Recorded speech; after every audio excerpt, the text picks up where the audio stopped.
We have apparently used up all of our 40s for the entire forecast. Numbers going down as we head towards a big system this weekend. We'll run it down for you next. Jason. All right, Ben, also first at 4, a family tragedy playing out in court as the judge calls a Clinton Township man evil. If you're trying to finish up a dry January, we have advice that might make you want to give up alcohol for even longer. And here's Paula. Hi, guys. So a popular downriver restaurant is preparing to close its doors for good, but lots of patrons plus are saying thanks for the memories. These stories and more are happening right now on Local 4 First at 4. Live from downtown Detroit, home of WDIV and Click on Detroit, Local 4 News First at 4 starts now. And a good afternoon to you, everyone. I'm Jason Colthorpe in for Karen. First at 4, a Clinton Township man is sentenced to mandatory life without parole for murdering his sister and her boyfriend. 26-year-old Robert Marzeka showed no emotion during his sentencing today. He bludgeoned with a hammer and suffocated his 18-year-old sister Danielle and her boyfriend Saren Bryan as they slept. Then he hid their bodies in a shed at their mobile home that they shared. This was in August of 2018. A judge today gave Marzeka an opportunity to show remorse for his crimes. Do you wish to say anything? No. You don't wish to say anything? You murdered your sister, Danielle, and her boyfriend, Sarah, and you don't wish to say anything? No.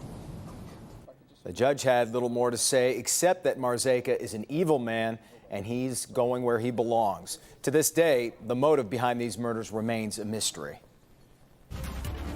Breaking news just into the newsroom. Bald Eagle Lake Road in Groveland Township is closed because of a washout under the road. Here's a good look at it from Sky 4.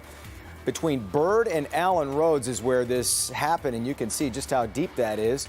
Emergency repairs are happening right now. No word on when the road will reopen.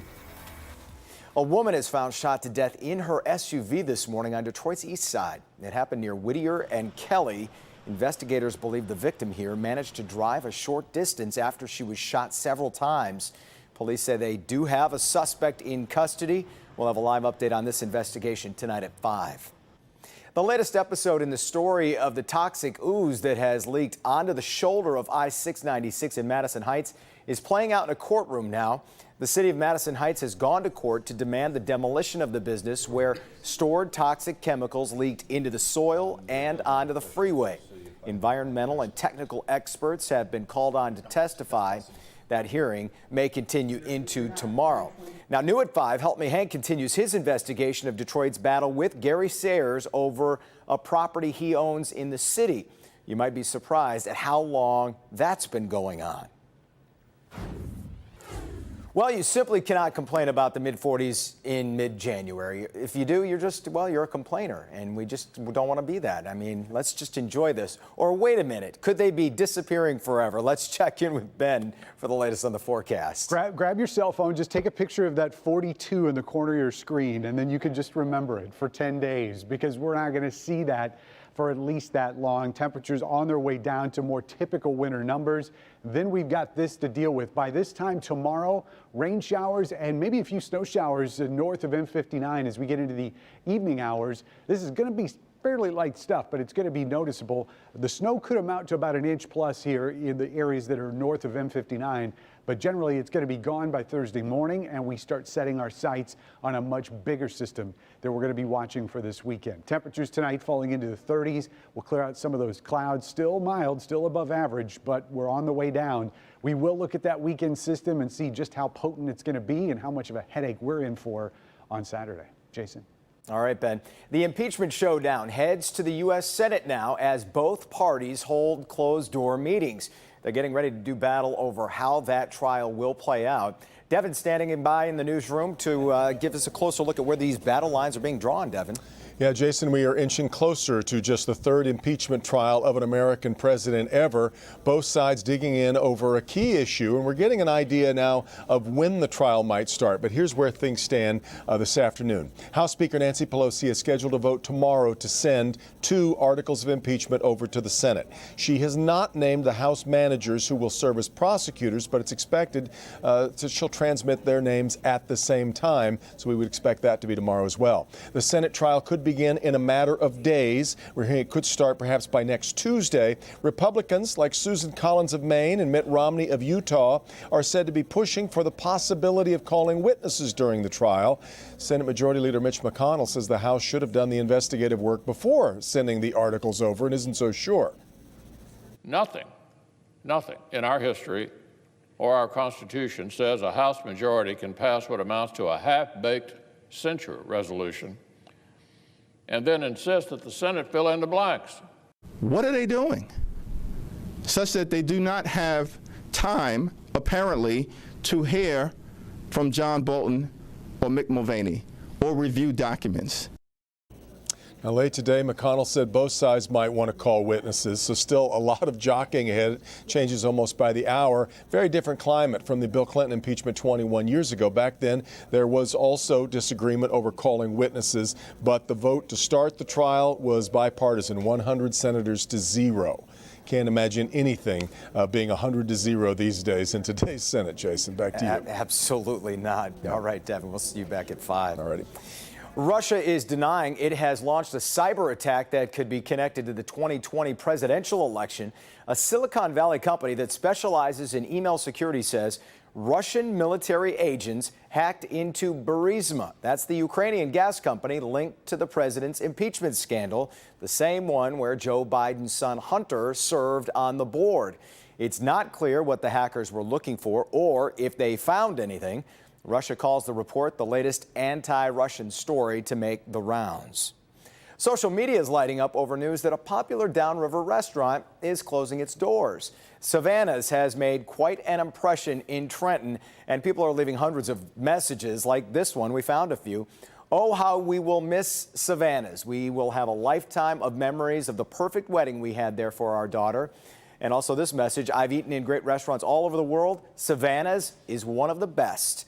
Paula Tutman is in Trenton tonight to share the magic that has really captivated people throughout that region. Hi, Paula. Well, when you walk off the street, off of Jefferson and up the stairs, first you come under the awning and then you're greeted by this really romantic music, and then you are pretty much transported from Trenton into an entirely different world.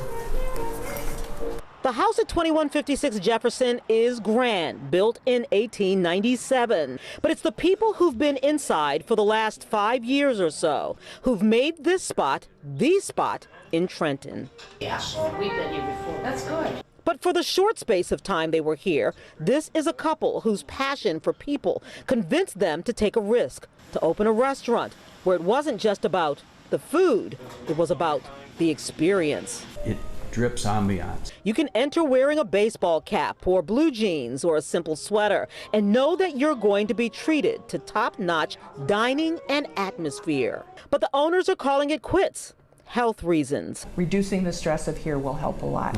Will add years to my life, and that's what we want. We want to spend a lot of time together. They gathered the staff last week. They reached out to inform the public on Facebook, and then something remarkable happened. The public reached back in. The phone started blowing up immediately, and people want to come in before we close. And so reservations we're going to be slammed. Because we're helping people be happy and have positive outcomes. I mean, you know, wedding parties, anniversaries. 3 weeks left to go, and bookings are up 50% as people hurry to experience the grandeur of simple, casual elegance at Savannahs in Trenton. You walk in, it's a different era. It's an old home. You wonder, who lived in this home maybe years ago. I feel like I'm at home in it, or at my great-grandparents or something, Well, the last day is February 1st, but who knows? A lot can happen in less than 3 weeks. The owners hope that perhaps someone will buy the keys and maybe they can be customers for a while. Jason? That would really be something, too. And anyone who's worked in that industry, Paula, of course, knows the stress that does go with that. So we certainly wish them the best. Great story. Thanks, Paula. Still to come, thousands of Toyota drivers are facing a safety recall. We'll tell you about the potential problem that might increase the risk of a crash. But first, here's Dr. McGeorge. Hey, Jason, you've probably heard the term dry January, but does quitting alcohol for 1 month really make that big a difference in good health? I'll look at why a month might not be long enough. All right, Doc, but up first, about 30% of Americans are facing a key turning point with their computers. We'll tell you what's at risk if you don't get this taken care of. That's next, first at 4.